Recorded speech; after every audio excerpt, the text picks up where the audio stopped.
അപ്പോൾ നമുക്ക് കുറച്ച് വെണ്ടക്കായ ഉപ്പേരി വയ്ക്കാനാണ്. കുറച്ച് വെളിച്ചെണ്ണ ഒഴിച്ച് കൊടുക്കാം, 1 ടീസ്പൂണോളം. നമുക്ക് കടുക് ഇട്ട് കൊടുക്കാം കേട്ടോ. നമ്മുടെ കടുക് പൊട്ടി വന്നിട്ടുണ്ട്. ഇതിലേക്ക് 1/2 ടീസ്പൂൺ കുരുമുളക്, 1/2 ടീസ്പൂൺ ജീരകം, 1/2 ടീസ്പൂൺ ഉഴുന്ന്, ഒരു വറ്റൽമുളക് ഇട്ട് കൊടുക്കാം. ഇട്ട് കൊടുത്തിട്ടുണ്ട്. പിന്നെ കറിവേപ്പില ഇട്ട് കൊടുക്കാം കേട്ടോ. ഒരു കണ്ട് കറിവേപ്പില നമുക്കൊന്ന് ഇളക്കി കൊടുക്കാം. നമുക്ക് ഇതിലേക്ക് കൊപ്ര തേങ്ങയാണ്, അതിങ്ങനെ ചെറുതാക്കി അരിഞ്ഞത്. നമുക്ക് വെണ്ടയ്ക്ക ഇട്ട് കൊടുക്കാം.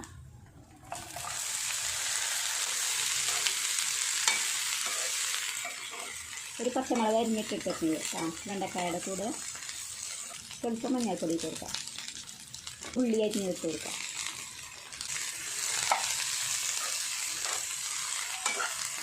നമുക്കിതിൽ വെള്ളം ഒഴിക്കേണ്ട, വെണ്ടക്കായയിൽ തന്നെ വെള്ളം ഉണ്ടാവും. സിമ്മിലിട്ടിട്ട് വേവിക്കാം നമുക്ക് കേട്ടോ. സ്വല്പം ഉപ്പിട്ട് കൊടുക്കാം. അപ്പം നമ്മുടെ വെണ്ടക്കായ ഉപ്പേരി ഇവിടെ റെഡി ആയിട്ട് ഒന്ന് ഇളക്കി കൊടുക്കാം. നമുക്ക് നല്ലപോലെ വെന്തിട്ടുണ്ട്.